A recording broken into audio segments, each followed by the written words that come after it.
Welcome to episode 22 of Amateur Hour, the episode following the conference finals. We have Max on today. He didn't earn his way on. He was just a good friend to both Dave and I, so we had him on. We've met him before. He hails from the city of Chicago. He's also a massive movie fan. So, Max, I was wondering if you could tell the viewers one movie recommendation. Barbarian on HBO Max. What's it about? Synopsis. It's kind of a thriller horror. It's about, I don't know, a renting of an Airbnb gone wrong, I guess. Oh. Yeah. Yikes. And you guys are going to rent an Airbnb this weekend. Are you a little nervous now going into it? No, I think whatever comes our way, I think, it'd be nice to get our metal tested. Me and John, I think we can handle it. I think yeah, that's exactly right. And protect our loved ones. Carmina. Did you guys see that preview for Knock at the Cabin, that new M. Night Shyamalan movie? What do you guys think of that? Intrigued by, yeah, definitely. I don't know. Maybe we'll go see it in theaters. We usually do, and she is into that movie. But yeah, that looks kind of interesting. M. Night is kind of weird, hit or miss. I'm not like the biggest M. Night Shyamalan fan, but that does look interesting, and I like the cast. Bautista and Eric Bana's in it, so it looks interesting. It's got me. I'll probably get my dollars for the box office. What favorite M. Night Shyamalan movie? Me? Are you asking me or Max? Either. Well, I just said I wasn't the biggest fan of him, so I don't know why you asked that question. I mean, I don't know. It kind of freaked me out, but that movie about that bald dude that has like 30 personalities was a pretty good movie. It kind of had me intrigued the whole time, at the edge of my seat. Split. Good.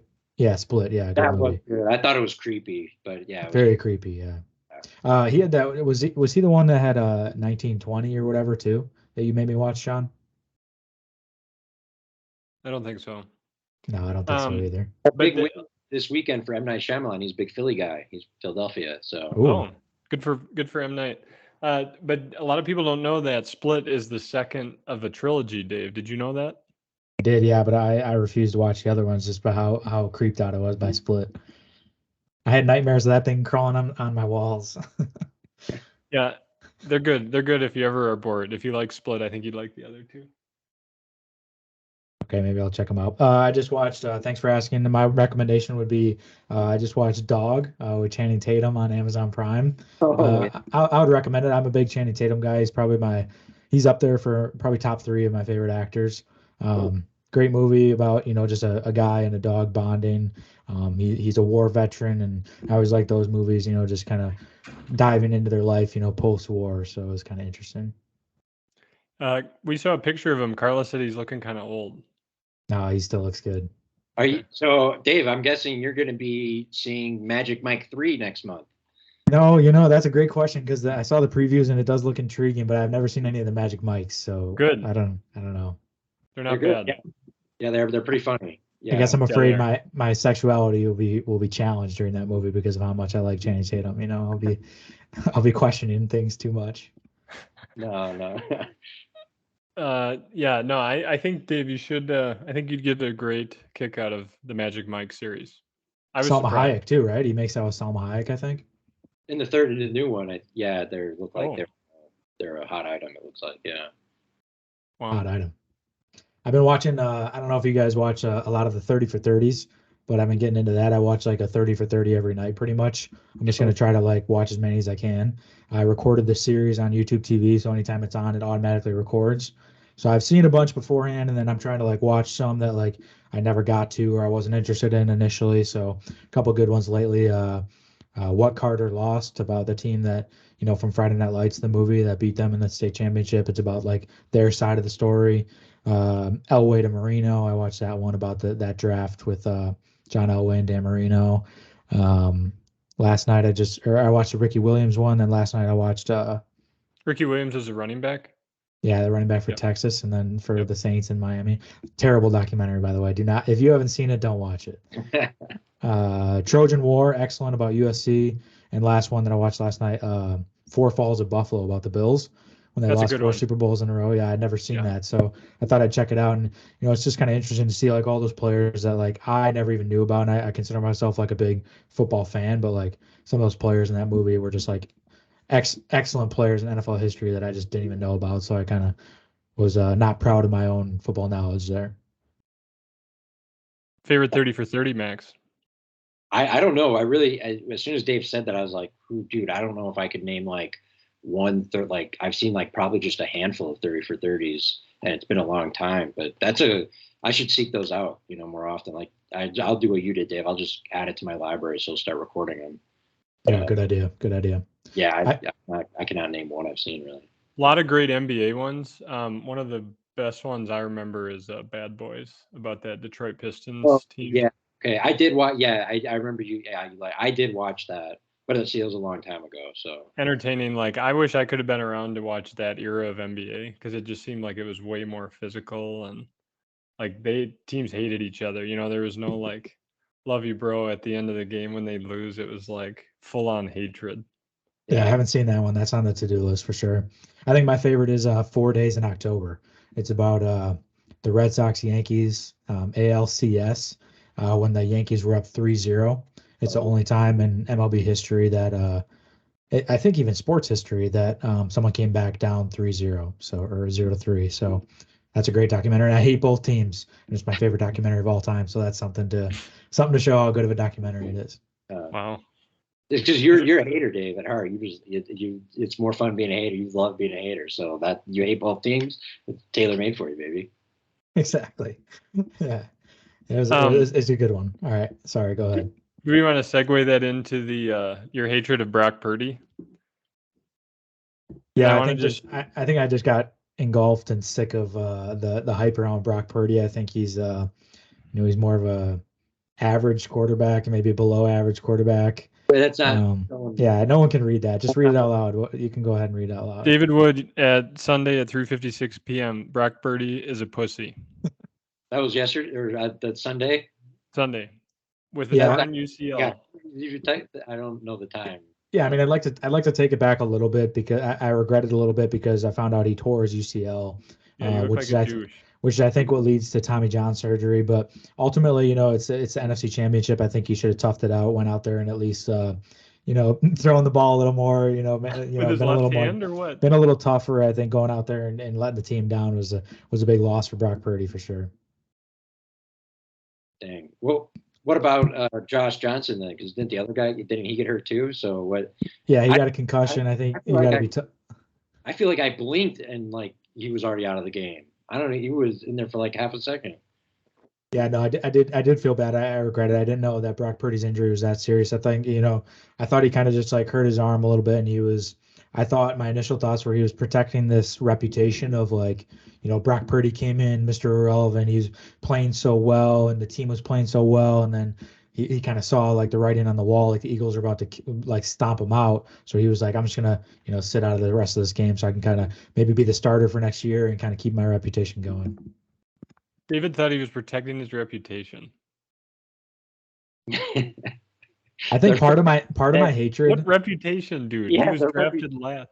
Yeah, drafted last. I mean, yeah, everyone gives him credit for, I guess, winning, but yeah, no one thought of him as just like, game. I mean, they're still probably going to give Trey Lance a job anyway. Like, I mean, yeah, it's not like anyone was really thinking the world of this guy. I don't know. Besides me, I was the one that was. Dude, John deep throats him so much. It started to just like eat at me, I think. And I don't understand like where this love and infatuation came for Brock Purdy, because I remember vividly like a year ago today, we were sitting in a bar watching Iowa State, and John was just shitting all over Brock Purdy as Iowa was just clapping their cheeks on national television. And now he's like the biggest Brock Purdy fan of all time. So I think it like eventually just like wore on me, and I just like started getting pissed. So like when he got hurt, I was just like, he's just a little pussy. You know what? I think a lot of it has to do with him being the last pick in the draft. I think that kind of boosts your likability, across the board. But so I don't even think that's that bad of a spot to be drafted. Then at the worst is second to last, because at least you'd be like Brock Purdy and say you're the last person drafted, and then use that and they can do all this stuff. But no one, the second to last, even knows what that is. That's a hot take, Max. I like that. Yeah. Not hot as Dave's takes over there. Well, and if you listen back to the podcast, like there's evidence and proof that I liked Brock Purdy and I liked watching him play. And like I used to like him in college. So like I'm the biggest Brock Purdy fan, but I think John just wore on me and I like just started to hate him because of John. It's kind of like the whole Chiefs and Pat Mahomes thing. Like everybody just loves Patrick Mahomes and the Chiefs so much that I just start to despise them. Well, you're jumping ahead. That's the second game we're going to talk about. But if you didn't see Max, I don't know if you saw it. Josh Johnson came in and he looked absolutely terrified. I don't know what your thoughts were on his appearance, but he looked very scared. I didn't, like I said, I blinked and he was already out of the game. Like I barely remember even seeing him play. Like I remember seeing him get hurt and then like often and like that was it. And then the announcers, oh my gosh, what are they going to do? What are they going to do? But I mean, ridiculous that only two players on the team can play, like two quarterbacks. You only have two quarterbacks in a game. Like that doesn't make any sense to me. I think that's, yeah, I mean, I think that's just like a team choice to only have two on the roster, right? Or is that? I mean, think about it. Like the first one gets hurt, and then you're that's it. You got one guy. That's it. And what happens if he gets hurt? Like it's not. I mean, that seems like stupid. I don't get like that. Seems pretty easy to happen that two people could get injured playing. Like I don't. But and I don't know if it was the same player, but that number 7 from the Eagles was just dominating that offensive line. I don't know if he caused that second injury, but I felt like he was involved with putting Josh Johnson on the turf again as well. So he definitely, I think they paid him a boatload and he's had like 16 or 17 sacks this year, but he was definitely a game changer for the Eagles. Yeah, Hassan Reddick. He had that like when Josh Johnson first came in and dropped back and Hassan Reddick like sacked him and like stripped it from him on the ground. It was just like totally demoralizing for Josh Johnson to come in, dude. That's what made him look scared. He looked like he was running back, and he just. Dude, I didn't think I was gonna have to fucking do anything. Like I thought I'm gonna chill here, man. Like it's all Brock. Let Brock do his thing. Yeah, he definitely didn't think he was going in, but he's played for like 15 or 16 NFL teams. Like you'd think like after like a 15-year career on like 20 different teams that you would come in and like obviously it's a terrible, difficult environment, but to step into that offense, you think you could like at least be competent. And he was like totally terrified with his tail between his legs. But we talked about this, Dave. It's like when you and I would come off the bench in basketball, you've been sitting there. I guess it was early in the game, so he hadn't really been sitting there that long. But I guess that my excuse is out the window. I was going to say, like, he'd been sitting there. He's cold. It's cold as shit in Philadelphia, and he just comes in and they expect him to do all these things. But yeah, it was pretty. I mean, I think Brock got hurt on the 6th offensive play or something. Yeah, that was a shame. You would have liked to see the 49ers at full strength and kind of see what would have happened. You can kind of see Jimmy G. He was kind of happy on the sideline, kind of like, thank God Brock Purdy did not bring us to a Super Bowl and win us a Super Bowl because, it kind of helps Jimmy G's stock going forward. So I think, Max, it was kind of interesting you said that you think they'll go back to Trey Lance. Yeah, I mean, I would figure. I mean, I don't know. I wouldn't draft someone that high and give all that stuff if I didn't think they were like awesome and weren't going to play them and not even see. I mean, dude, you got to see. You have to like see. You have to try. I agree. You didn't really. When he played that one slop game in Chicago, like you got to see what he's got. I mean, you know what I mean? Yeah, no, I totally know what you mean.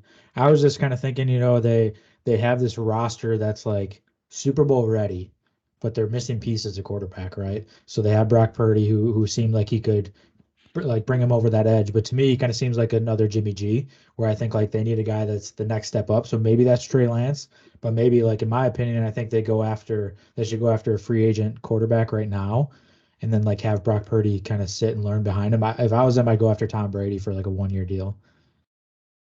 Yeah. You think there's any realistic chance of that happening?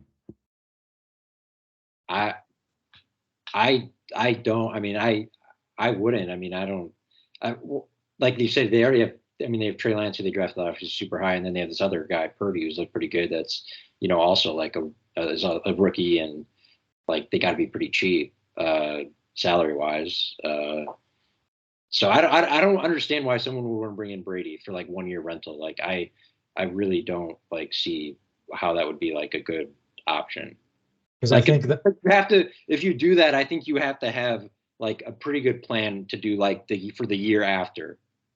Like you have to know it's a rental and you have to have an actual plan, for like after that. I don't think you just bring him in and then be like, oh, we'll just figure out next year, a couple of years, the future, like later. You know what I mean? Yeah, I get that. I think that they could consider packaging Trey Lance and trading him, and someone would probably give him a decent, haul for him because he was such a high pick and like he has this like immense potential right now. But if you play him and he ends up sucking, then you're like ruining that, trade value. So right now there's like this unknown of like what he could be. And so if they go for this 1 year rental, what you have in Brock Purdy. He's young, he's on a rookie deal, he was the last pick of the draft. You could kind of put him behind Tom Brady to learn. And then, trade Jimmy G for some picks and whatever value, trade Trey Lance for picks or whatever value, or even keep Trey Lance if you want. But I think I would be concerned if I was like the front office of the 49ers that my roster is Super Bowl ready right now. Am I going to take the time to let Trey Lance or even Brock Purdy develop? Like, we kind of want to just put our foot on the gas right now. Yeah. Yeah. I think there's a lot of bettors that would agree with you because I saw that a ton of people put money on as soon as Purdy got hurt and they lost that game. A ton of people were putting money on Brady starting in San Francisco next year. So there's a lot of money on it happening. But I would tend to agree with Max. I think in the 49ers' minds, they were this injury away from getting to the Super Bowl. Like if Brock Purdy would have been healthy and shit the bed and they would have just like they didn't have any injury problems. But I think in their mind they literally just will view it as bad luck. I don't know. Because they're so cheap. Like Brock Purdy and Trey Lance are so cheap. Yeah, doesn't that go against like the whole like Shanahan system? Like, doesn't really matter who's like quarterback, they just keep. But like, why would you? Then why would it? And the system is good, it works. So like, why would you bring Brady in who would have like I'm guessing like all like his stuff that he wants to do and how that and because if you bring Brady in, you got to let him basically do whatever he wants. Kind of that's the contract with the devil. Yeah.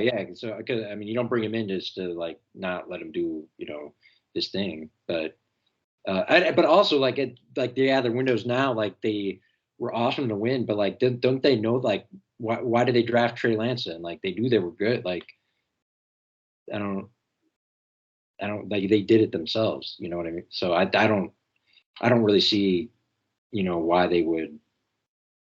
They and GMs in the NFL and generally they don't like to admit when they're wrong. They don't want to like say that they made a mistake. So why would they? I feel like moving on from Trey Lance would be basically like admitting that you guys that they made a mistake. That hey, we messed up.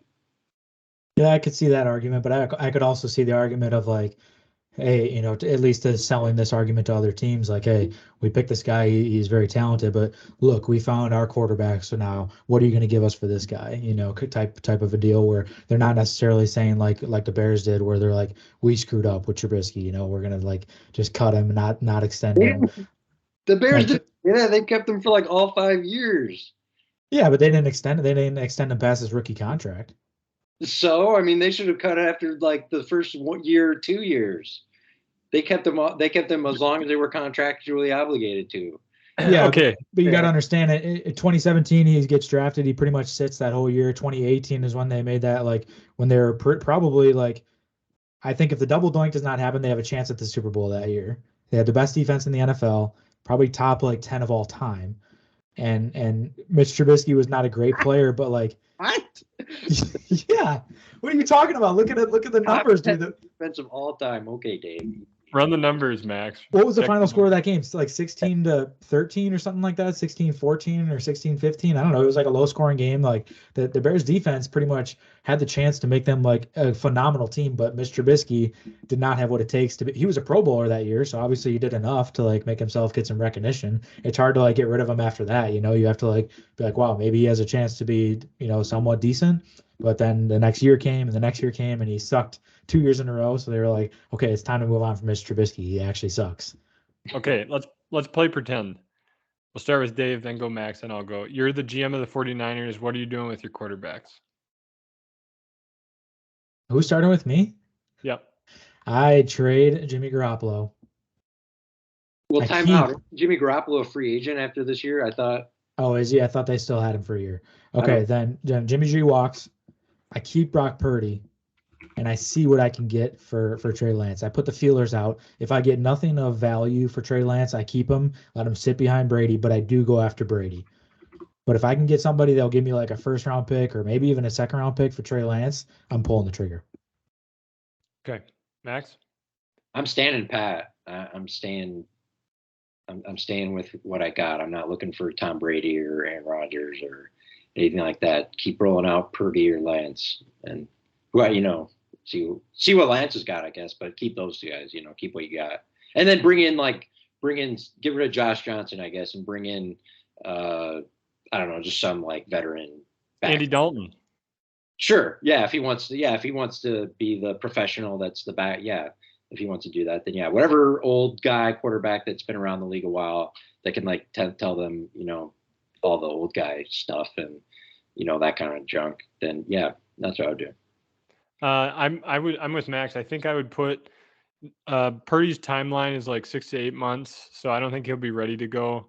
So I would put Trey Lance out there, but I'd have him on a very short leash. So I'd be reassessing like 4 or 5 games in, and if he's not doing it, then you have a backup option with Purdy. So you have a chance to sign Tom. Like neither one of you guys sound confident in Trey Lance. You have a chance to sign Tom Brady to like a relatively cheap deal for a 1-year rental with a team that had just traded a haul for Christian McCaffrey.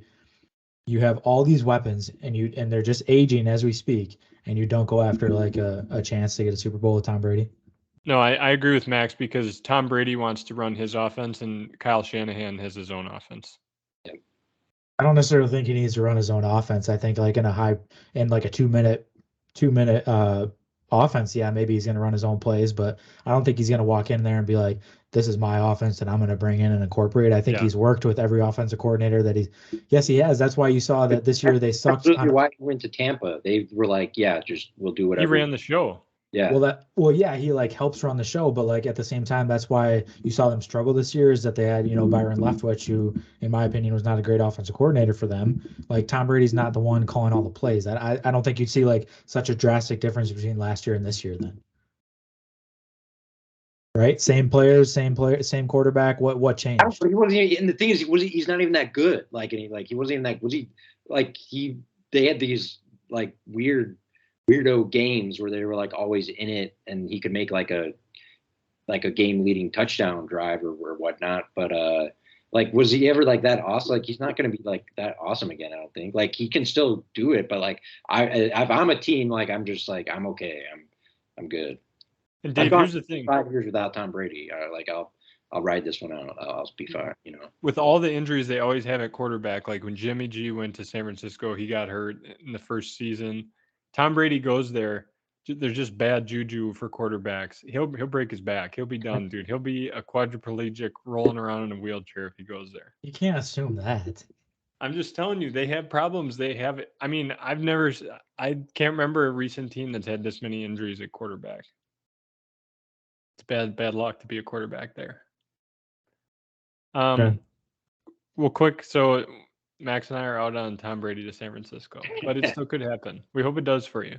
For the Eagles, are you a Jalen Hurts believer, or do you think there's more to prove?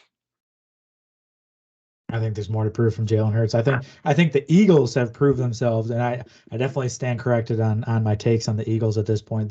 They've blown me away the last couple of weeks of the playoffs, and they've blown the teams out that they've played in the Giants and then the 49ers, who, they lost Brock Purdy and they had a terrible quarterback situation, but that defense was still the defense, and the Eagles, they were scoring and they're running the ball pretty effectively against them. So I think Jalen Hurts is excellent in that offense, and he definitely facilitates it really well. But I don't think he's like this phenomenal player that you could plug him in anywhere and he'd have success.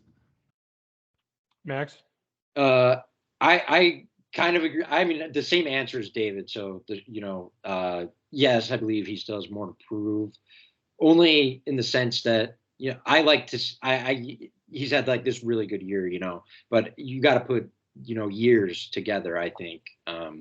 Just more to prove if he wants to be like talked in the conversation of like, maybe not like Mahomes, Allen Burrow level, but like maybe like right there, right there below with them, or I think if he wants, then yeah, he does. And I guess no one's really seen him. And like Dave's saying, they're blowing teams out, and like their defense is awesome. Like last week, like he was kind of a throwaway. It's hard to really see what he has in a close game, but but if he comes out and balls out at the Super Bowl, that'll definitely silence most of the haters. Yeah. But still, yeah, I think he'll have to do another year of like pretty good, Yeah, I'm excited to watch him. I think that that game, though, if you did watch it, the refs bailed the Eagles offense out a lot. There was a lot of, I think there were 9 or 10 penalties called on the 49ers and 4 on the Eagles. Maybe that was like the home field advantage coming into play or what have you. But I think in football you can call a flag almost every play if you really want to. And I just felt like the offense got bailed out a lot on 3rd and 4th down by the refs. I don't think the 49ers would have won that game anyways, but they just kind of got made to look a little better than they were. But I'm a big Jalen Hurts believer. I mean, he won at Alabama until he got benched, and then he did well at Oklahoma. So I am excited to watch him in the Super Bowl, and I can see where you think he has more to prove to be like an elite guy, but I think he's up there for me. He's really fun to watch. Yeah. Too. He is one of the and I remember going back being him in college, like he was awesome to watch then and still is now. Great wide receivers though, like Devontae Smith looked great. AJ Brown didn't have that big of a game, but I think he's got a really good receiving core, especially with that tight end too. Is it Goddard? Yeah, Goddard. That first touchdown from the Eagles is BS. I mean, Devontae Smith definitely dropped it. They should have challenged it. I called that too, actually. So did I. I saw it in the first highlight. I don't know why like they didn't challenge it. Whenever you see the wide receiver get up and sprint to the line of scrimmage, that's like a red flag. Yep. And like anytime the offense is like sprinting to the line of scrimmage, it's like probably a drop. So I don't know why they didn't challenge it. It's kind of like blew my mind. Yeah. And then they had the that Brock Purdy pass turned into a fumble when he got injured too, and it was just like you could see at that point in the game, you're like, oh, this isn't going to be good for the 49ers. I will say, like, and obviously, like, tore his UCL, so he like knows the pain. But like, when you're getting ready to like throw a football as hard as you can, and like people hit your arm, and like in motion, like that's like the most painful thing ever. And like for him, it obviously like tore his UCL, so obviously it's like twice as painful. But like anytime, even if you don't have ligament damage, like it's extremely painful to like have all your momentum going one way and to see it like be ripped back like that. Yeah. Any more on the Eagles 49ers? Any other assessments? I just thought that like that going into it, I expected the Eagles to like have this great home field advantage, and it was, even better than I expected. Like they're just so tough to beat at home. So I'm interested to see like how they do at a neutral site. I think their fans will travel well, obviously, but so will the Chiefs fans. So it's going to be, kind of electric from a fan standpoint. But to see, that team at home in Philadelphia under that, at that home crowd stadium, it was just like the 49ers were overwhelmed, I think, especially with Josh Johnson in there, obviously, as we saw. But, I bet on the under and I bet on the Eagles -2.5. So I double dipped and cashed out that game. So, dude, you killed it, man. This weekend I was 5-0, full sweep. Started out with the Kansas Jayhawks at Kentucky on Saturday night. A lot of people doubting my Jayhawks, but +2 on the road. They're number 9 in the country against unranked Kentucky, and people just said Kentucky Calipari bias. I took Kansas money line +125, cashed. Easy bet, easy money. 1-0 to start the weekend. Games matter a lot more in college. So what did you say? Being on the road matters a lot more in college. Yeah, that's true. Yeah, but I thought Kansas was just a way better team, and they ended up winning by like 8 or 9. So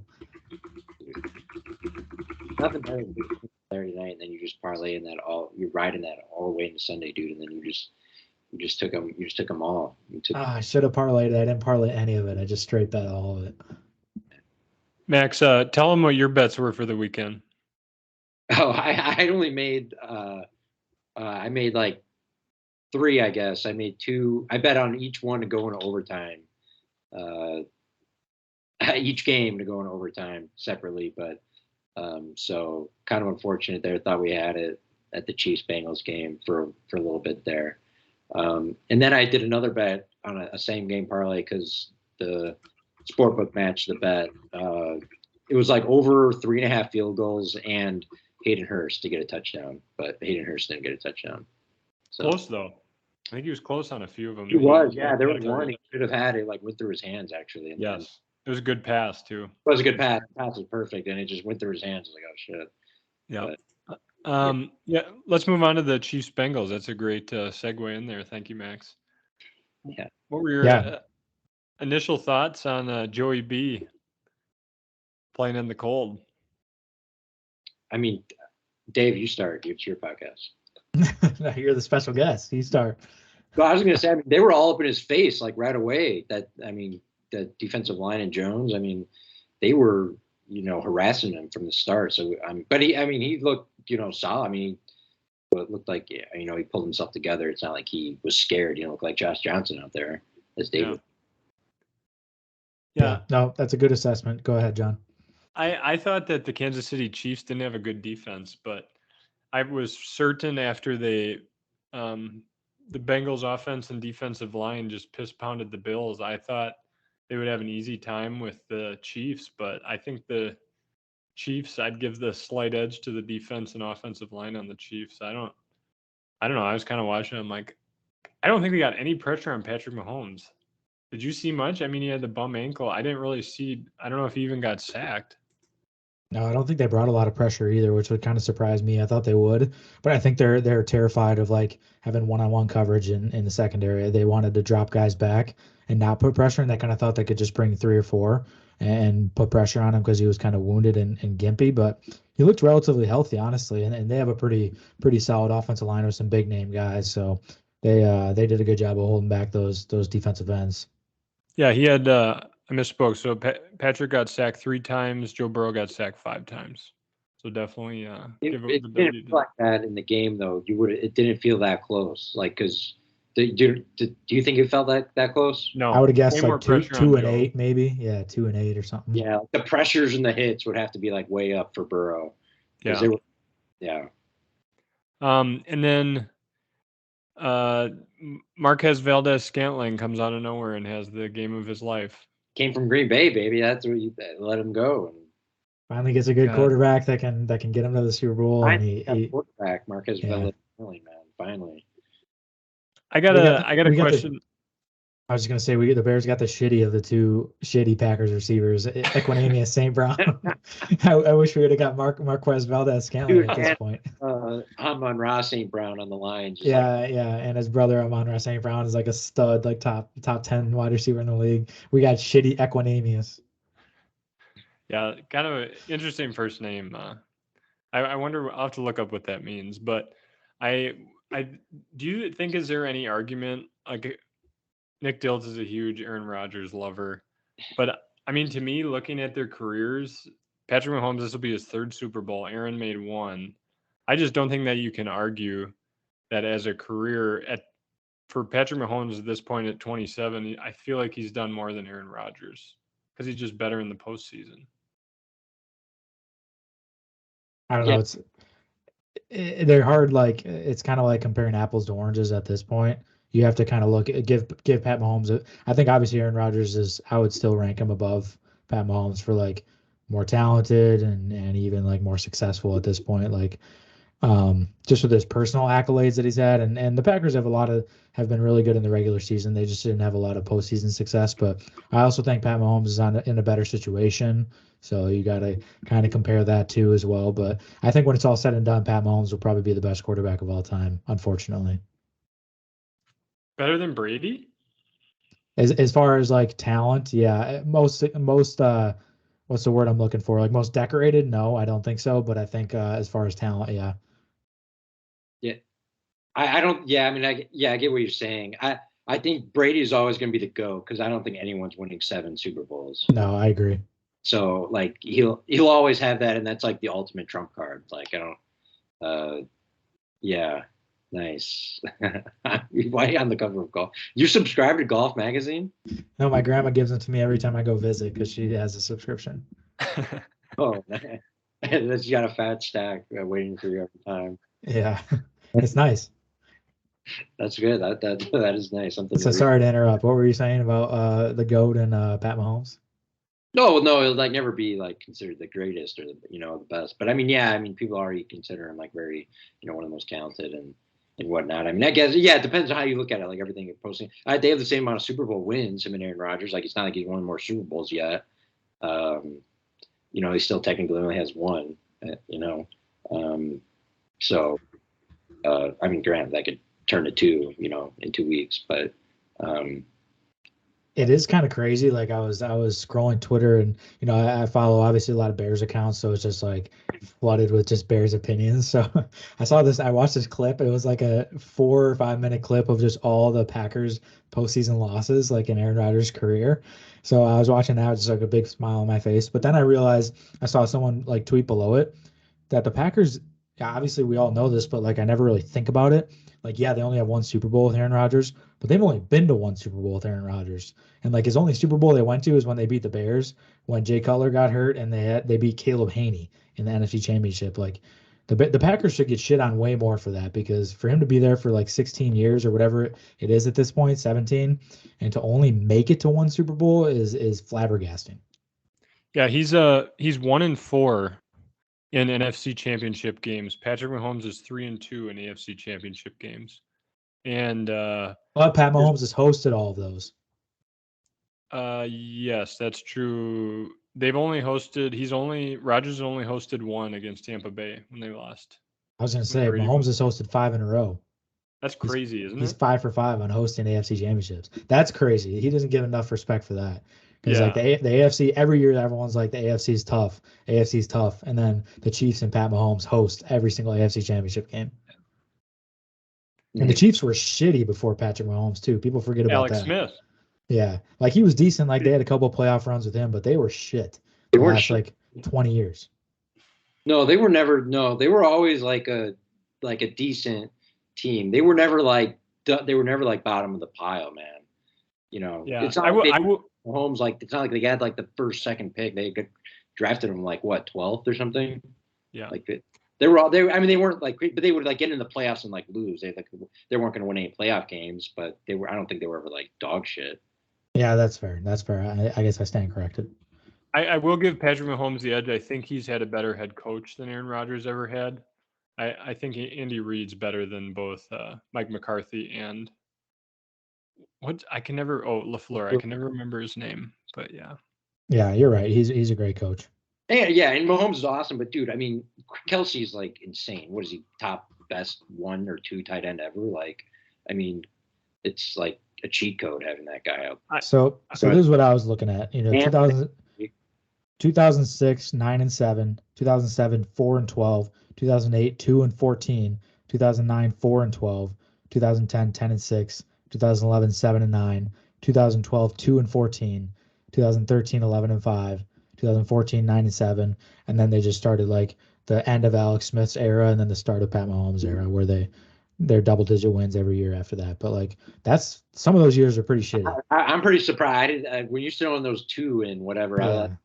I did not think there were some 2-win seasons. I thought they were like at least like 4 at the worst. But having a couple of 2s and 4s, those were pretty bad. They had the number 2 overall pick, I think, in like, I don't know, 2009 or 10, where they drafted Eric Fisher as number 2 overall. I remember that. Yeah, since Andy Reid's gone to Kansas City, he's missed the playoffs 1 year in 2014. Who was the coach before that? Shanahan? I don't know. That's okay. You don't have to look it up. For those of you at home, those Chiefs fans at home that know the answer, you can just pat yourself on the back that you know that answer. I know you're screaming at your phone right now. Sometimes that happens when I'm listening to a podcast and they're like baffled and trying to think of like someone's name. I'm just screaming at my car the name, just hoping that they hear me. They probably went through a bunch of coaches since they're that bad. Yeah, they had what, Marty Schottenheimer for a long time. He was like the iconic coach for the Chiefs, and then they had Mike Shanahan for a while. Wasn't Schottenheimer the Chargers? Maybe, yeah. I don't know. I started the question in the podcast host / YouTube show. Now you're watching. And what did you guys think of the Bengals overall? Like anything they have to do moving forward? I feel like it's just AFC's hard as hell to win, and like the ball's got to bounce your way, and I just think it didn't for them at the end of the game. Yeah, they were right there. I mean, it was like a coin toss. Who could have won that game? I mean, like, it's like, what do you do differently? I mean, you're good. Like, you're still right there. Like, just keep on doing what you're doing. I don't, obviously they do add pieces, people change, roster pieces change, but like, I think they're good, right? Yeah, plus I mean they had three starting offensive linemen out. So I was sitting here like before this podcast thinking about how to analyze this game, and while I was watching, I was like, well, they had these three starting offensive linemen out. That made a huge impact because the Chiefs were putting pressure on them all game. They could not stop Chris Jones to save their life. Chris Jones, surprisingly, that was his first postseason sack. He had two of them against the Bengals, but that was his first career postseason sack. Mm. So that's kind of surprising. But anyways, you can say all that, but then you rewind 1 week to the Bills game and like they dominated the Bills. So it's like hard to say really one way or another. I think the Chiefs defensive line's a little better than the Bills was. But anyways, I think getting those guys back healthy, kind of like you said, Max, they can feel pretty comfortable going into next season with the roster that they have. All their skill players are still pretty young. Tyler Boyd got hurt. I think that was actually a big impact. Yeah. Our boy Nirvan kind of hinted at how good and underrated Tyler Boyd is, and then he went out and you saw their offense like take a pretty big dip. So be interesting to see like how they'll do going moving forward. I don't know if you guys heard this Joe Burrow quote. They asked him a couple weeks ago. They were like, "What do you think about how when the window will close for the Bengals here? It seems like this window is going to close soon." He said, "The window is my career." So that's a pretty dope quote by Joe Burrow. It's like whenever I'm the starting quarterback for the Bengals, the window is open for a Super Bowl. What a Yeah. what a stupid question. Hey, the window's close. Your window's closing soon. Like, how do you feel about that? Why would you say that? He's What, like like, 24. yeah, what? I mean, I don't think they meant him. They meant like you have all these young skill players. Like eventually, you guys are gonna have to pay them. You're gonna see some of those guys get traded or walk in free agency. Like here's your window. You guys need to win a Super Bowl. He's not saying you're gonna start losing talent like in 2 years. He's saying more so like the players you're able to put around you. The Bengals are very young, so he's saying like that window is small. And Joe Burrow's like, as long as I'm the quarterback, the window's open, which is pretty badass. yeah, it was good. Yeah, it was a great response. Great answer for sure. Throwback to Nirvan, the leading rusher for the Bengals was Joe Burrow. So they did not establish the run. Did You not have establish the run. to establish it. You have to. Major mistake. Major mistake. And then I don't know, what were your guys' thoughts on that stupid grounding call that they had in the last Oh, drive? bullshit. I didn't. Bullshit grounding call. Yeah, yeah, that was dumb. They like never like call that unless it's like stupid obvious. Like, but like yeah, that was dumb. That was weird. I didn't like that one. The running back, it was I think Samaje Perine was like 5 yards in front of where the ball hit the ground. It's like there were Yeah, like no receivers in the area, and then like they went to like Mike Pereira, whoever the hell the stupid ref was, like that, they go to, and he's like, "There's no receiver in the area." I'm like, "He's right there, like he's within You like could 10 see it. yards. You could yeah, see it clear as day." Like, and he didn't like he wasn't getting pressured, and he like chucked it, like he kind of threw it like at the running back's feet, so it would like skip towards him, Yeah. where it's like clearly should not have been called. It's like a 10-yard penalty, loss of a down. That's like one of the most crippling penalties in football. yeah. See, oh, go ahead, John. I was just wondering, do you know, can a coach challenge a ref call like that and they'll send it to New York? Is that a thing? I don't think so. I could see it being something soon, and it became a thing with pass interference, but I don't think with grounding. I don't think so. Yeah, but it just looked like a play that happens like 4 or 5 times during a game. Like it didn't really look like it just looked normal. Like the quarter like that happens like a few times a game. Like it was no I agree. that call penalty. It was weird. Yeah, it was not. Yeah, bizarre call.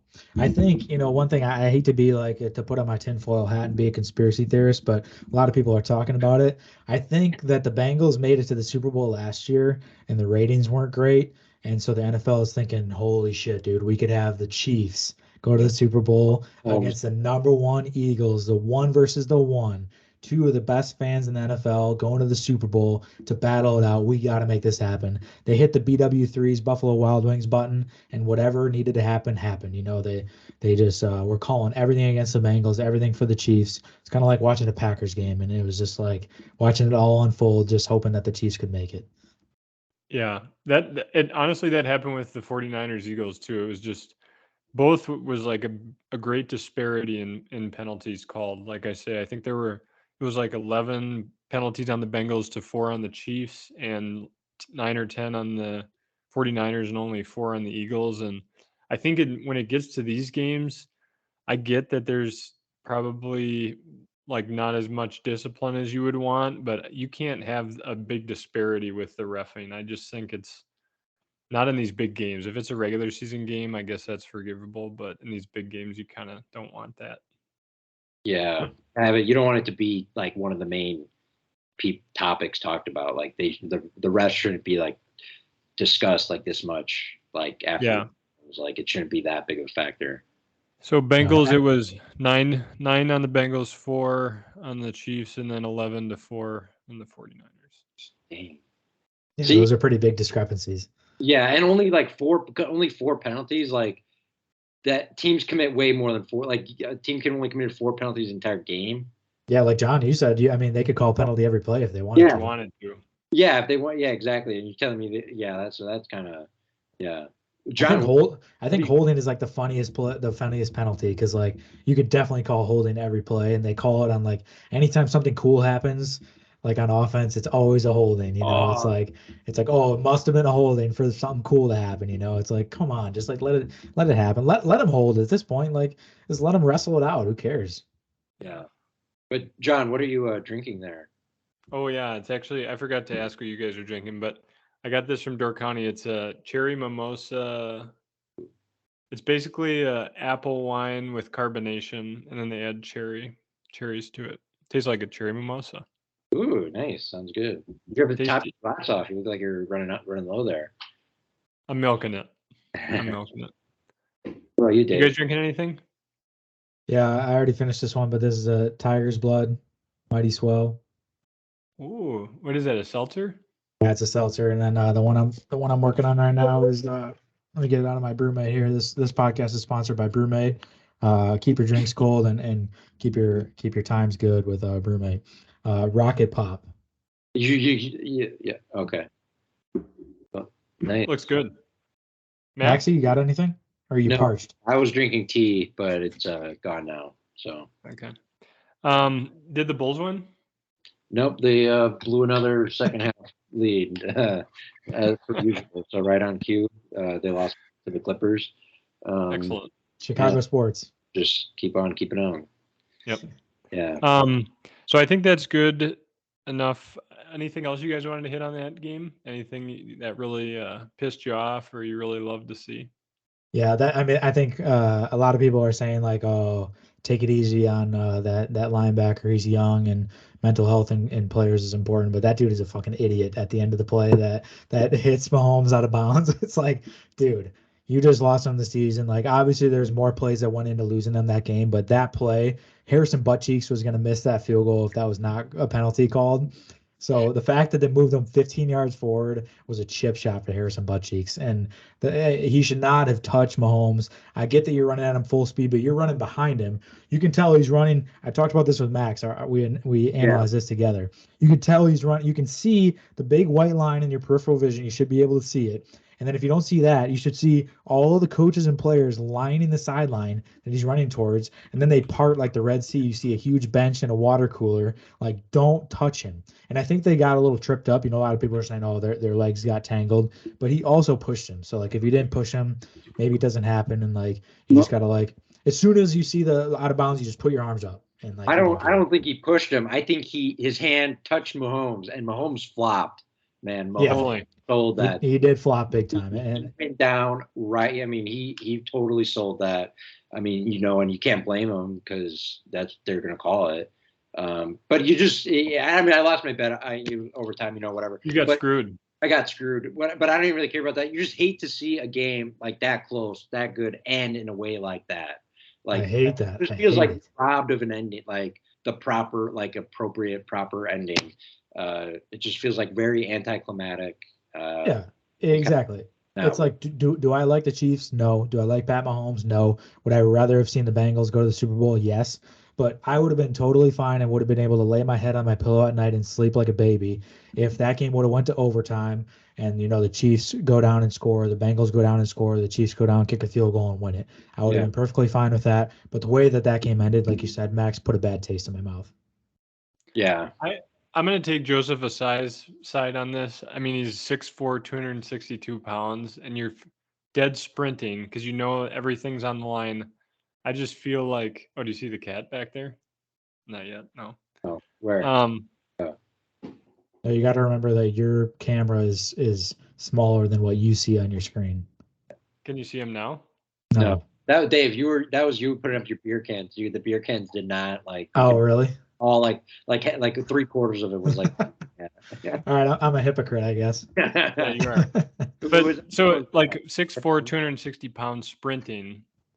Yeah. And you're just full of emotion, and you got to get there. Like, I really can't blame him because that's a big man. If it's impossible to stop and to not hit him, then it shouldn't be a penalty. If it's physically impossible, like you say, obviously it's possible because everyone stops except for Joseph Asai. So, what's your excuse now? Sometimes you see it where they slow up and the quarterback does some sneaky shit. Yeah. Yeah, but that was not sneaky shit. That could have been any more straightforward. Yeah, and I also thought because you knew he wanted to get out of bounds because you knew he wanted to stop the clock. So it's like you didn't even need to like tell he was going to go out on his own no matter what. Yeah, he's not going to squirt in and run for another 20 yards. Yeah, but all like the talk says like that he played like a really good game, up until that point. So it's anything he says young. I mean, 22. I couldn't even watch that video of him in the locker room. It was so sad. So you're not allowed to shit on him for making a crippling mistake just because he's young and played a great game. Like what? I mean, okay, it's easy to say from the couch. Like, yeah, it sucks. I mean, it does. I don't get how it happens, but like, I'm not gonna crucify the guy. Yeah, he's a fucking kid. Do I feel bad for him? Yeah, obviously, but that's not the discussion. Did he make a mistake? Yes, yeah, absolutely. He fucked up big time. Yeah, he fucked up. Okay, well, that's not what John's saying. John's saying it wasn't a mistake. He didn't try to hood him. Like, no, dude, he fucked up. Like, he ruined the game for them. Yeah, you can't make it that close. It's just like you can't. No. You get. It's don't even give the refs a chance to reach for the flag. Shot, a shooter. Just don't let him get the shot off, but don't even make it look like you're fouling them. You know what I mean? Like, don't even. Dude. It's the same thing. Don't even try it. That brings me back to JV basketball. Okay, we're up by 4 against this team. Our bitter rivals. Tune in now. This is the mark this. This is the 1 hour 8 minute mark of the podcast. Everybody, this is the one you're gonna want everyone to. Oh, listen to this. Listen to this, dude. JV basketball. All right, we're up by 4 at home against our bitter rivals. We go down. There's like 4 seconds left. If I was the coach, I'd say, everybody get over here, stand at this baseline, let them go do whatever they want. We play defense. This dude shoots, and our idiot guard like hits this guy. He shoots a 3 and hits the 3, and then makes the free throw to go to overtime, and we lost in overtime. Oh, no, Dave. 4-point play at the buzzer, dude. Could have been completely avoided. Oh, man. Only in Greendale, man. Oh, dude. I'll never forgive Coach Johnson for that. The coach, you're not even mad at the player. The coach. Yeah, obviously not mad at him. I think he was sabotaging the game, but yeah, the coach. Yeah. The coach got to lead by example and just pull all the players to the other baseline. Don't even put a player in. Just say, dude, it's physically impossible for them to win if we don't touch them. No. Yeah, just stand in the corner. Yeah, God, that haunts me to this day. Oh, I'm sorry, Dave. I would never get over that either. Hey, thank you for sharing that, David. Let's get into some free agency talk. So David thinks Brady's going to the 49ers. Right now, Rodgers has like a 40% chance, according to Vegas, of going to the Jets. Thoughts? Do it. I think Rodgers is going back to the Packers, and they're all blowing smoke up your ass, just like every other year. Dude, it's going to drag out again, dude. All this nonsensical. For months. 4th round, dude, it's so stupid. Just pick something, man. Just do something. I don't know what it is. Just do something. Yeah, thank you. It is annoying. Aaron Rodgers said on Pat McAfee's show, which he always shares his true opinions. He said, "It sounds like there are already conversations going on that aren't involving me, which is interesting." Yeah. So he's going to be this moody little girl again all off season. He's going to end up going back to the Packers, and we're going to get all this fuss and talk about who's going where. The Jets got Nathaniel Hackett as their O coordinator in an attempt to get Aaron Rodgers there. I don't even think Aaron Rodgers even likes the guy. And he saw what he did in Denver. He's like, I'm not going to play for that piece of shit. So I don't think he's going anywhere. I think he's staying in Green Bay and going to just play there again. Okay. I hope that he goes, but I think that he may end up staying. Yeah, I feel like we'll probably just end up staying, but we'll do this whole dragged out. Yeah. Drop. Okay, Lamar stays or goes? I think he goes. I think he goes to the Jets. What? Yeah, because I think if they were going to pay the guy, they would have paid the guy already. Okay, so they've been putting him around the ringer, making him suffer. He's been their franchise guy, their cornerstone since he was drafted. He's not this phenomenal passer that like a Tom Brady, a Peyton Manning, a Pat Mahomes, and Aaron Rodgers, but he's a difference maker for sure. And when you see him out of the game, the Ravens look like a whole different team. So they should definitely re-sign him. Do I think that they should re-sign him? Yes. Do I think they will? No. I think he is demanding a lot of money. I'm pretty sure he's his own agent, which is always kind of problematic. So I could see another team, taking a waiver on him if the Ravens don't want to pay up. Maxie? I would say Lamar Jackson go to the Panthers. Go to the Panthers. Ooh, I like that. That's intriguing.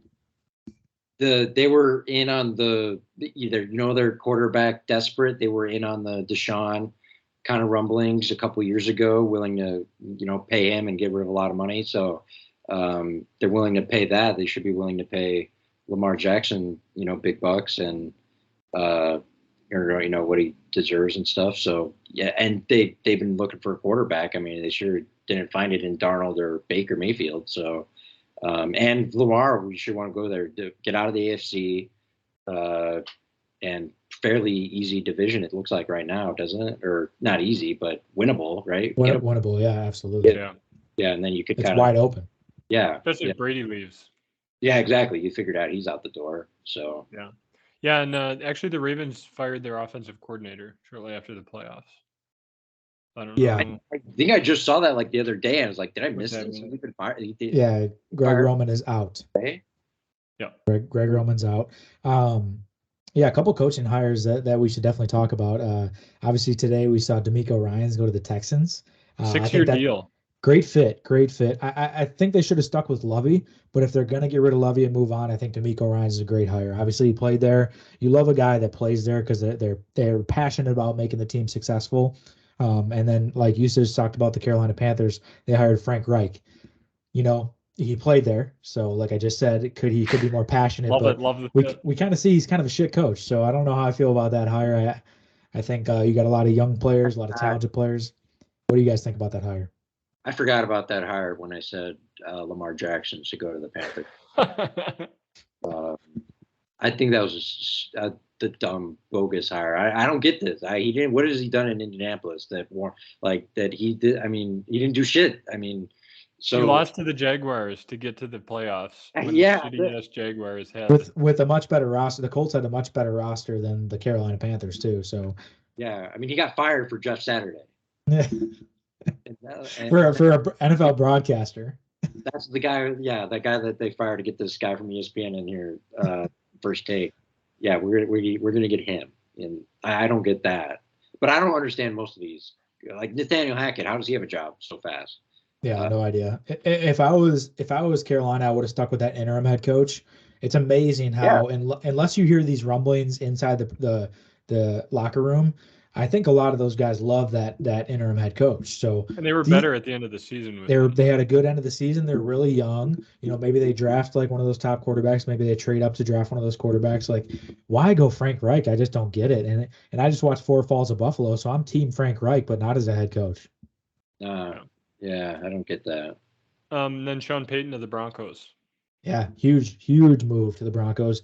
I think that's gonna unlock Russell Wilson, as you hinted at. Boy, we're gonna see another level. Yeah, you hinted at unlocking Kirk Cousins at the beginning of this year from Kevin O'Connell. I told you that it was impossible, and I think I was right.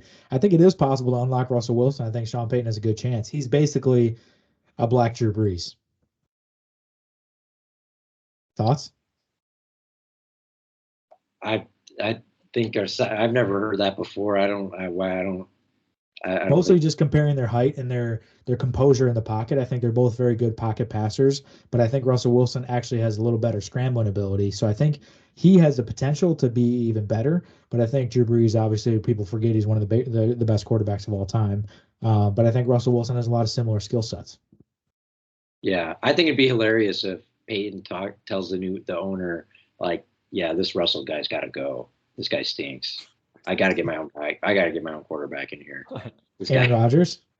And no, I just whoever, just someone else. Just it doesn't matter who. Just saying, this Russell guy, I can't do it with this guy. Yeah, it'll be interesting to see if that offense looks better. I've seen a I- lot of takes. It'll look better. I will bet anything on that. It looks better than what it looked last year. Yeah, It cannot but look worse. So a lot of people are saying like guys like Matt Stafford and Russell Wilson are kind of done, but I don't believe it yet. It was too steep of a fall off. I think it was just a bad year for guys like that. Same with Rodgers too. I think if he does move, he'll have success wherever he goes. yeah, I agree. Yeah, I think all those guys. Yeah, Rodgers will be better.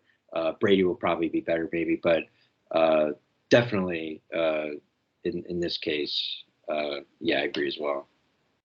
Yeah, couldn't be a better situation for Russell Wilson getting Sean Payton in there. So Yeah. he's got to be excited, and Better. yeah, I mean, it couldn't get any better for him. And I think if Sean Payton's agreeing to this deal to go to the Broncos, he knows Russell Wilson's like the guy. So he feels confident that he can fix him. Do you think that is that enough that like, because remember how like last year when they got Russell Wilson, it was like they were like the hot pick, and it was Broncos to win, not now best team in that division. People were like already kind of taking down the Chiefs. So do you think people will buy back in just because of Sean Payton? Yeah, probably. It's going to be hilarious to see them go 4 and what is it, 4-13 or something with Sean Payton and Russell Wilson at the helm. So we'll see. But I think people are going to buy in for sure. I think the AFC West hype is going to erupt again because you're going to see Sean Payton go to Denver. So they're going to unlock Russell Wilson. Another hire I want to talk about, Kellen Moore. He's kind of mutually parted ways with the Cowboys, and then he's hired almost immediately to the Chargers for the offensive coordinator position, which I love. I think it's a great move. Yeah.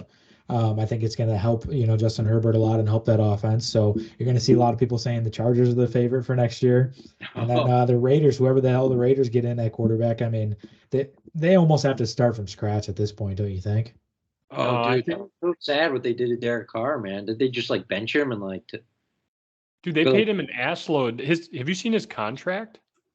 No. Yeah, they basically kicked him out the door. They benched him. I don't know. We'll see. Right, that's what it was.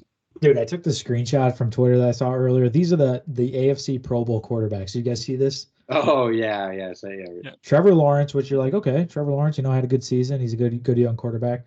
Tyler Huntley of the Ravens, who is ass. He's a back. And Derek Carr, who got benched in the last 2 games. It's like, what a joke, dude. The AFC is supposed to be like this breeding ground for amazing quarterbacks. You got on paper Justin Herbert, Pat Mahomes. Obviously, there's injuries and Super Bowl appearances and things like that. But you got Lamar Jackson. You got Joe Burrow. You got Josh Allen. Thank you. I completely forgot about him. Russell Wilson. Like all these guys on paper that are supposed to be like amazing, and then these are the quarterbacks you put out there for the Pro Bowl. Like the Pro Bowl is already a joke, and now it's 10 times worse. Yeah. So Carr's contract, $33 million 2023, $42 million in 2024 and 2025. So they paid him an ass load of money. They literally, I think the contract was signed in 2020. How much of that is guaranteed? NFL base contract. salary. It says that's what the base salary is. But he's only on his contract for 2 more years. Till he becomes a free agent in 2026. So like 3 years. What's your guys' prediction for the Raiders quarterback moves then? What do you think is going to happen in the offseason here? I think they could get Brady or Rodgers or Jimmy Garoppolo. Yeah. I think they'll do something. But is Jimmy Garoppolo any better than Derek Carr? Probably Let's be honest not. with each other. No, I don't think so actually. But they might be worse. Probably, yes. But I don't think they'll go with Jarrett Stidham. I think he's like 26 or 27. I just don't see that. Yeah, probably. I would agree with John. Probably Jimmy G or maybe Ryan. But did McDaniels work with Jimmy G in New England? I'm guessing. I would assume so. I think he was still there when Jimmy G was there. Yeah, so that's something you got to think about too. I think people are talking about Brady there, but I don't see Brady going to it because that team's not Super Bowl ready.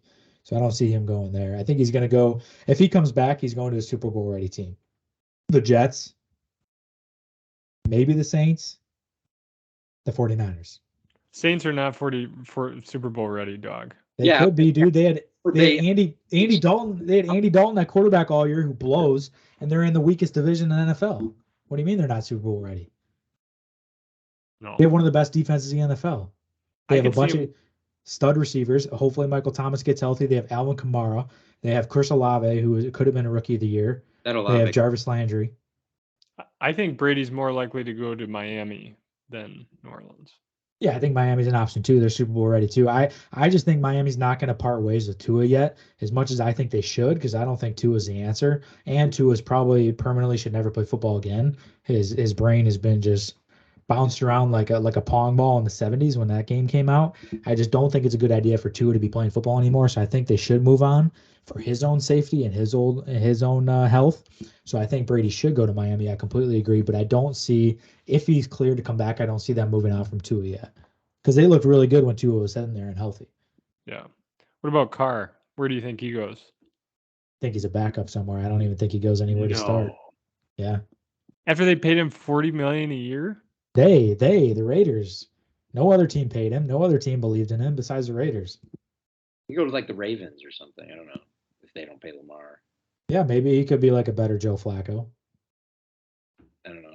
Team That's the type of guy they want, those pocket guys. The Ravens love the pocket guys. They want to pass the ball. Should take him though. I feel like you got to be. There's not 31 better quarterbacks than Derek Carr. No, I completely agree, but I just could see him. I could see the Derek Carr sweepstakes not being as exciting as Derek Carr might hope.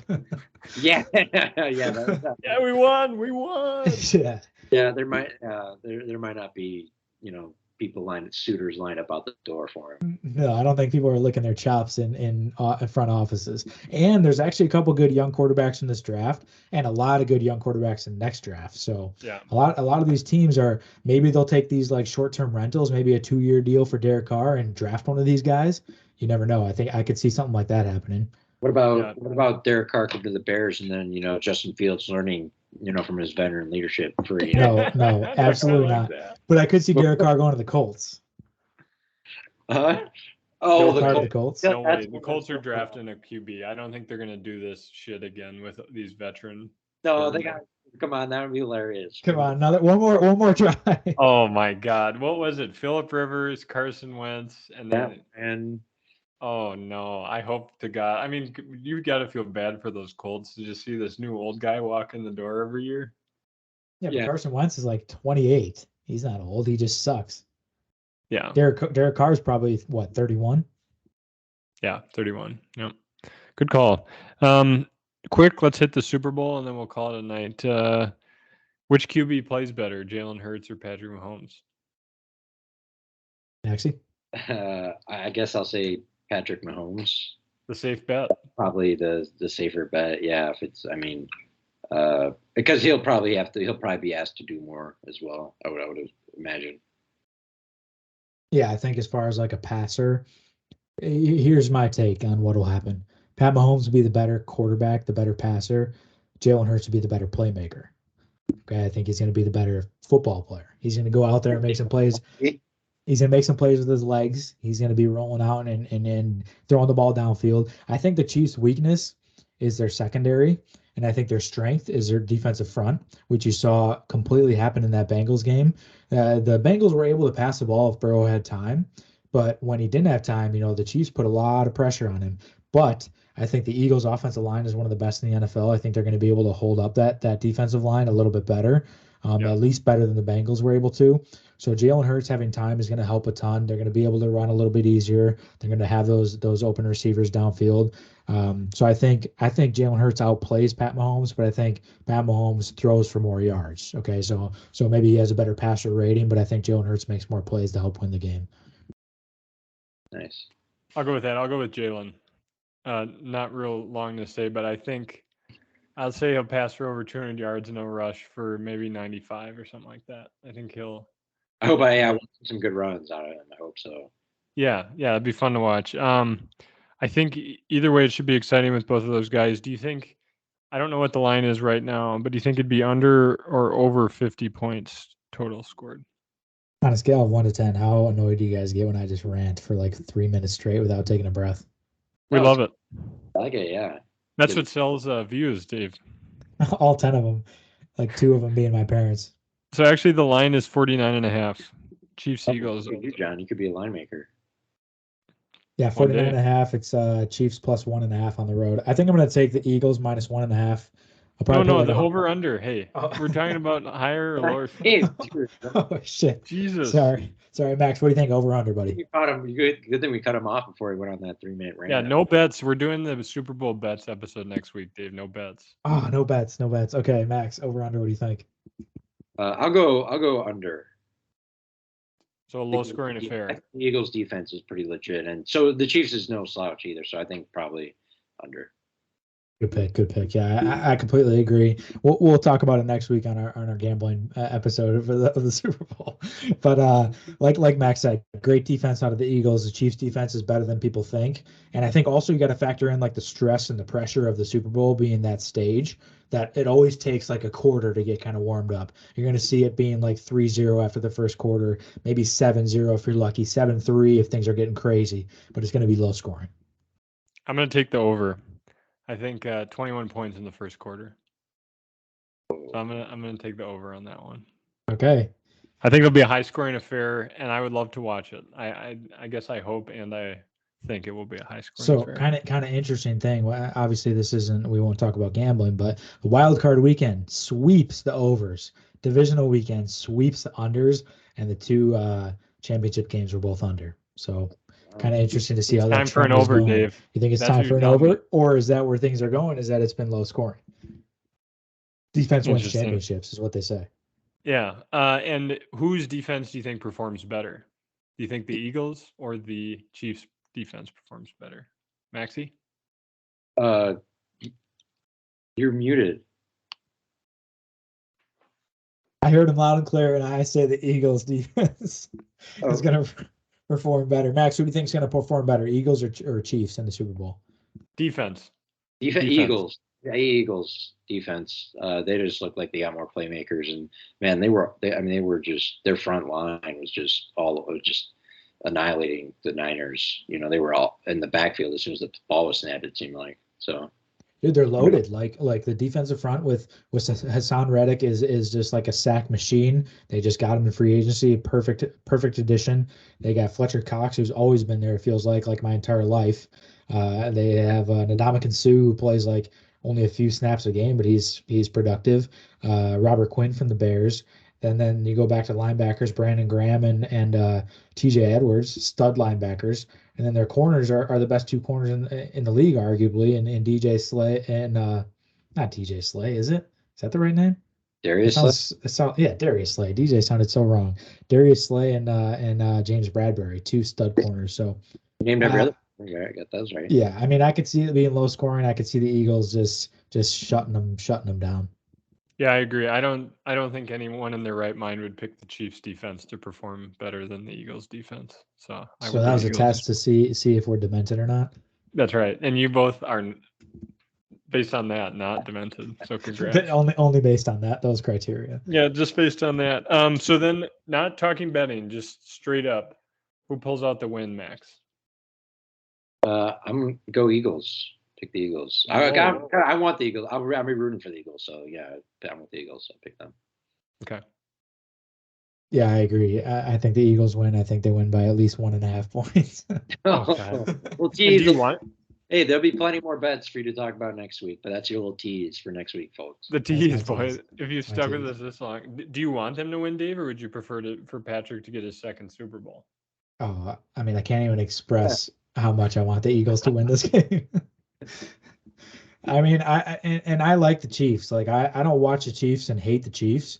I watch the Chiefs and hate them out of my peripheral hatred for number one thing that drives me crazy about the Chiefs, I think I've talked about on this podcast, is the fact that they mic up Patrick Mahomes' helmet so that I have to hear his stupid ass voice, his Elmo voice screaming in my ear every time I'm watching a Chiefs game. I hate that with a burning passion.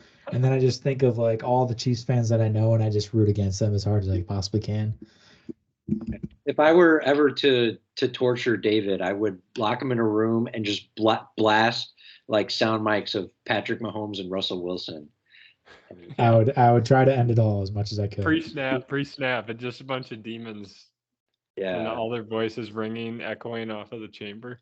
It would have to be a padded room, and I would have to be in a straitjacket so I couldn't induce any self-harm. So I got to say, I like the Eagles up until they beat the 49ers, and I thought the fans are dickheads, and I do like Will Cleveland. He's by far my favorite Eagles fan. But I think I will be cheering for the Chiefs, and I think they will win. I think You know why? Because you don't know enough Chiefs fans. That's the problem. It's who you're around, and I'm around constant Chiefs fans around here in Omaha, Nebraska, because there's no professional sports in Nebraska. Okay, there's no professional sports in Iowa, so I've been surrounded by Chiefs fans the last 8 years of my life, and I just had it. I've had it up to here with Chiefs fans. I actually think that the Philly fans like being dickheads is like actually hilarious, and it makes for just a underrated, just kind of better home field advantage. Like and if it works, like it's stupid, but it's funny. I think it's just hilarious. I got to give my hats off to them. They were loud, dude, in that game. They were loud as hell. So they were definitely working. Like you could hear them. Chiefs were impressive too, but man, the Eagles, I was like, holy shit. Yeah, both stadiums are really, really loud. Yeah. Yeah, that's why it will be interesting. You know, at $5,800 a ticket for the Super Bowl, you're not going to get Joe Schmo. You know, Joe Schmo can get in for about 400 or 500, but 5,000, I don't think a lot of people. You get like the well-to-do rich folk, you know, that I don't think they're going to be that rowdy personally. Yeah, kind of a bummer for the atmosphere, isn't it? Like you kind of want those like true full-hearted like Chiefs and Eagles fans to be in there, but those guys can't afford it. Yeah, to me it's kind of bullshit. Like the NFL is a game that like everyone watches, and then their big Super Bowl, their biggest game of the year, it's all these rich snobs that probably don't even watch football all year. They just can afford the ticket, you know? Yeah, rich snobs that are either like quote unquote fans of that team, like they live there or something, or they can afford the ticket, or like miscellaneous NFL fans that can afford the ticket. Like you see that sometimes. It's like people go to the Super Bowl in like random jerseys and stuff like it's a Pro Bowl. It's like these should be like the most passionate fans of both franchises, but that's not the case. And then they'll sit there on their phone like this the whole game. You know, they'll pay $6,000, and when it gets boring, they'll just be sitting there scrolling on Instagram. Yeah. Where do you guys stand on Super Bowl commercials these days? They've gone downhill. You know, they're not as really catchy or as really great as some other ones might have been back in the day, 10, 15 years ago. But still solid. Where it'd be worth, I'll tune in. We have it on the TV on obviously, and you'd be watching. But hopefully a funny one comes on, and but not like what it was. I don't think.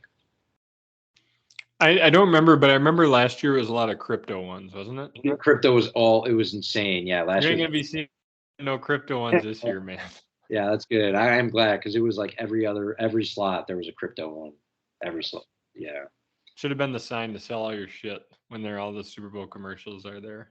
Because I think it got like too now it's like a bunch of like companies not a lot of times it is like companies that you've never even heard of, that like their whole like marketing budget for the year is like this one like Super Bowl ad, and like it just, and then you forget it. You don't even know what they were. You forget about it like afterwards, and I feel like that's kind of taken over a lot of slots.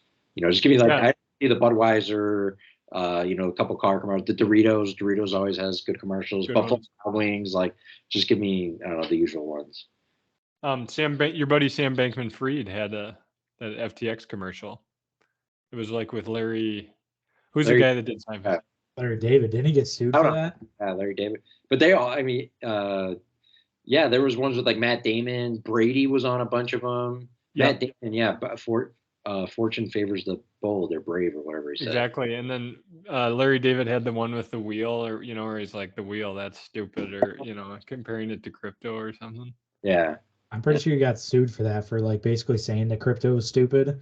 He got like sued because he was part of that commercial, and it's like that's such an ass backwards thing to talk about, I guess. But yeah, I'm glad there won't be many crypto commercials. That's for sure. Nice. Yeah. What are your thoughts? I think it's for the best. Dave, the Super I was Bowl? just gonna say, Yeah, kind of echo what you said, Max. I mean, it's not as exciting or anything as it used to be. Like people used to watch the games just for the commercials, and I think people still will do that, but they're definitely not as good as they used to be. Where like you could not miss a commercial because it might be like hilarious, but now Yeah. it's like you there's gonna be one or two funny ones. You gotta like really make sure you don't miss them. But like before, it's like every commercial pretty much was funny or like a solid commercial. Like it was a tearjerker or hilarious, and now it's like you got to find the one or two that is decent. What if we're just getting more pessimistic? The world is I don't think getting that's part good. of it. I don't think that's part of it.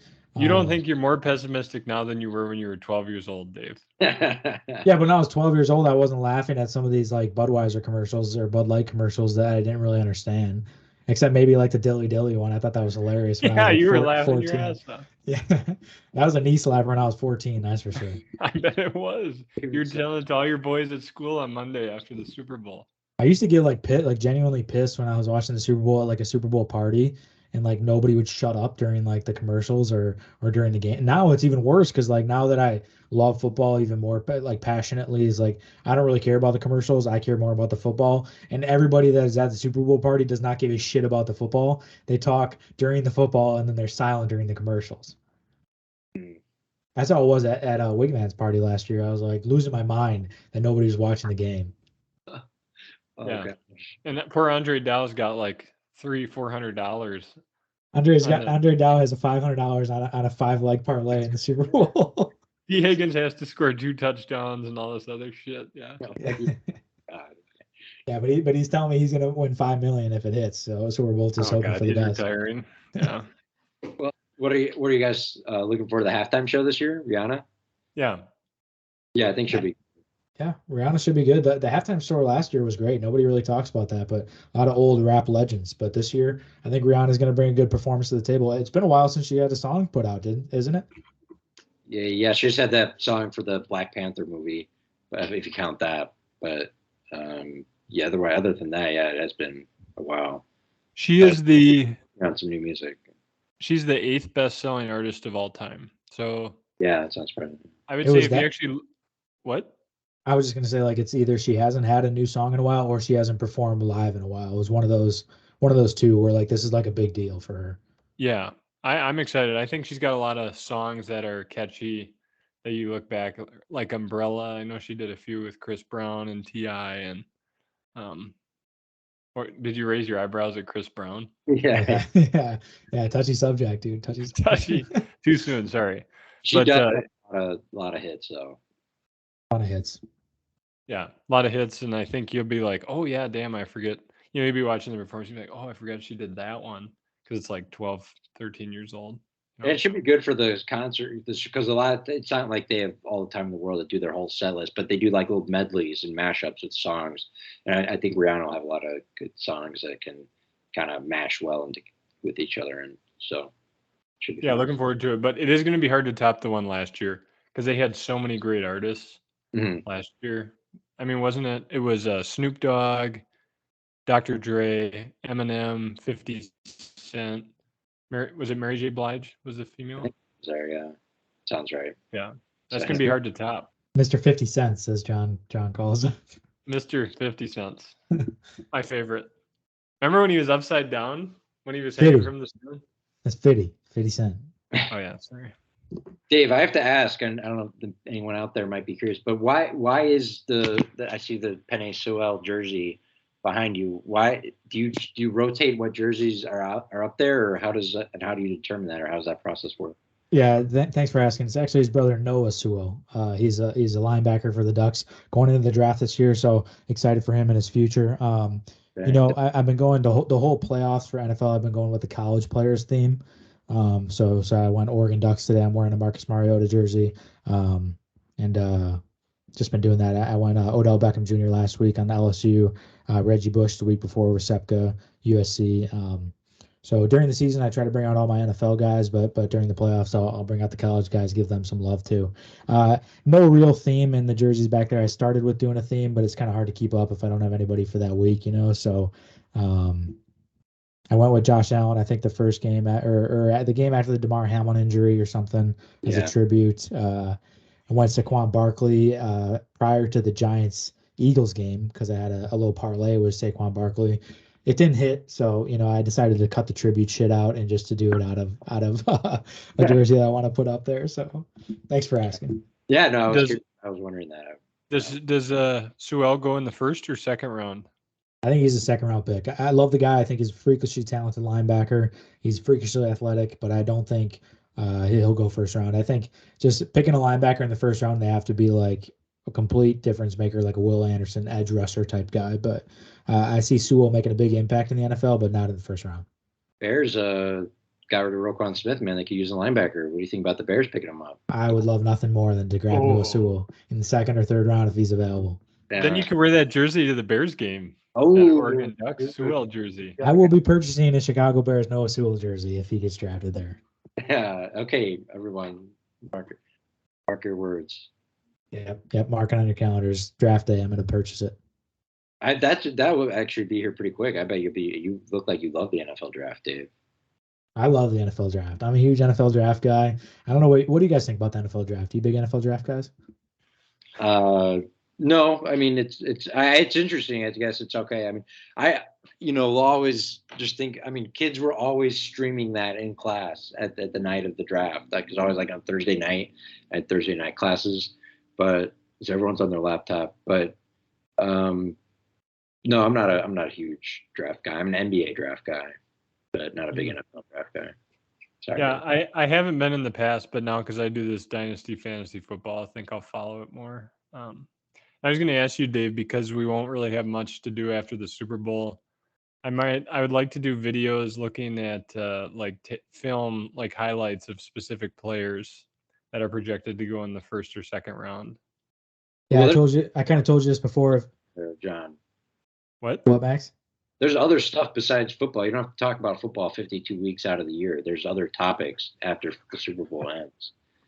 Well, I think we're just going to John wanted to just discontinue the podcast until next season. What are your thoughts on that, Max?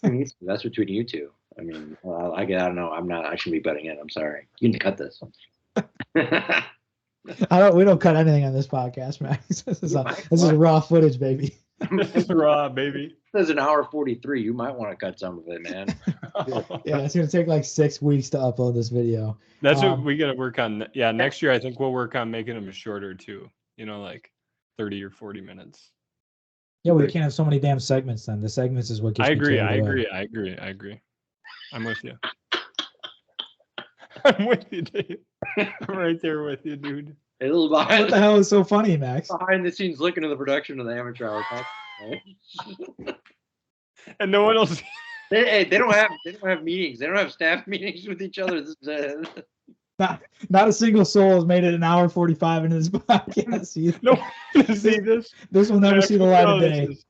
This is lonely territory. This is where no one's gonna be. Yeah. If anybody's still listening, holy shit, dude! You are loyal to a T. Oh boy. Oh. Well, you have a lot of good loyal listeners, so I'm sure everyone's. Oh man. Yeah, there's no time. Yeah, you're right. There's no time for planning outside.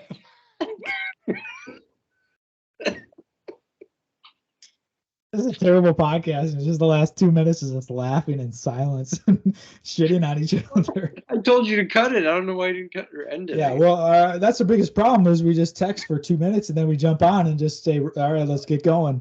We don't have anything planned out. We got to start planning. I don't know why you're telling me. I mean, Max, maybe you should just take a bigger role in this podcast. What are your thoughts on that going forward?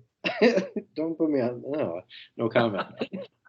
Yeah, to answer your question, I'm a big NFL draft guy. I watch a lot of.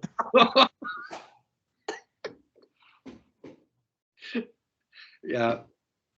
I watch a lot of college football, so I like to see where the guys go to play in the NFL, and it's one of my favorite things all year.